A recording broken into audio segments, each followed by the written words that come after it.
A-10 Thunderbolt 2 এটি হচ্ছে আমেরিকার ফেয়ারচাইল্ড রিপাবলিকের তৈরি এক ইঞ্জিন ও টুইন টার্বোফ্যান ইঞ্জিন বিশিষ্ট একটি গ্রাউন্ড অ্যাটাক এয়ারক্রাফট। এই এয়ারক্রাফটটিতে একজন ক্রু বসতে পারে।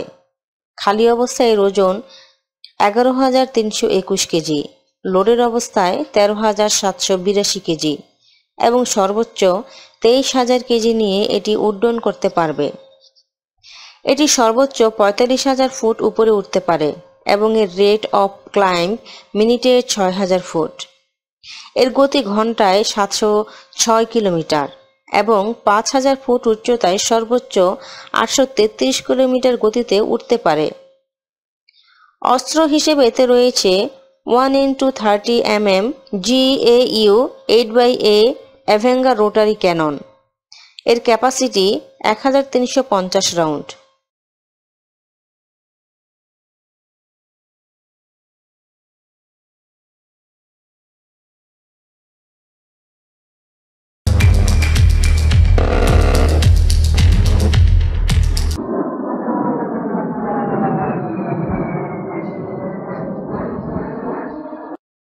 এছাড়া এতে 11টি হার্ড পয়েন্ট আছে, যেখানে রকেট, মিসাইল, বোম ইত্যাদি বহন করতে পারে। এই এয়ারক্রাফটটি 1976 সালে সর্বপ্রথম সার্ভিসে আসে এবং এখনও ইউএস এয়ারফোর্সের সার্ভিসেই রয়েছে। এর প্রতি ইউনিটের মূল্য $18.8 মিলিয়ন এবং এ পর্যন্ত সর্বমোট 716টি বানানো হয়েছে।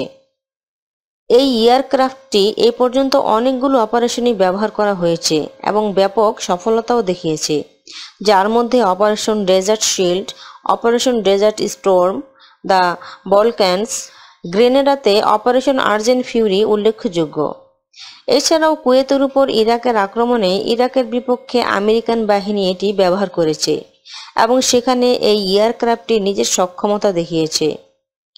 আফগানিস্তান, ইরাকে ও মধ্যপ্রাচ্যে আইএসের বিরুদ্ধেও এটি ব্যবহার করা হয়।